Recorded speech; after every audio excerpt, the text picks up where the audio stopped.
So I'm less worried about our creativity. I think English architects are renowned throughout the world and appreciated throughout the world for their creativity. And the forthcoming degree shows, diploma shows, when you go around them, there's no doubt about the creativity of our profession. And if you look at the RIBA annual survey for the last 5 years, the one thing that our clients say we're good at is creativity.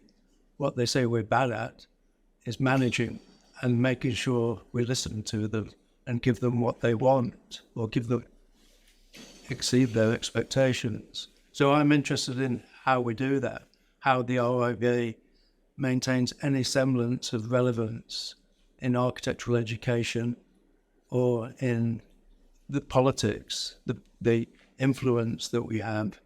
I think the days of the RIBA being a members club, it should be over, and it needs to be seen more as a qualification. The letters RIBA should stand for something, and at the moment they don't. Nobody in our office of 200 people wants to join the RIBA. We have to pay for them to join so that we can remain a chartered practice, and that's outrageous in itself.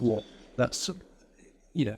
That's blackmailing, saying we've got to pay for 80% of our architects to join just so as we could have a chartered practice, which doesn't actually mean anything to anybody other than we think it's a nice badge to have.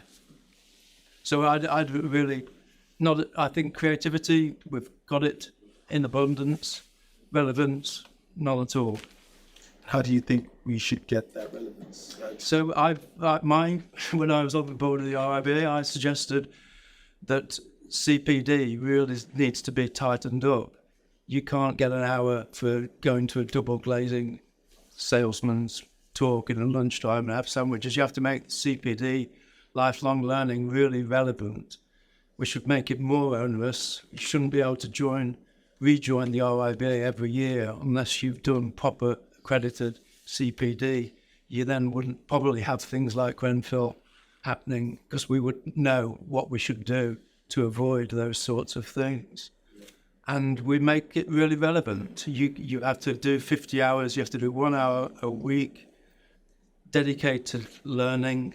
But then when it was put to the membership, they said, well, why do we want to pay 400 quid a year for something that's going to be harder to join? Well, the answer is because then you would be joining something that's relevant, and you could tell politicians and clients and everybody else in the industry that having the letters after your name actually means something, which it doesn't at the moment. Totally agree, Chris. I think you've nailed it on the issue there, because I think you've got a very, it's a really nice idea, this of creativity, but I do think it's sort of the obvious point about architects. You don't have to try and tell everyone that we need to be more creative. It's there.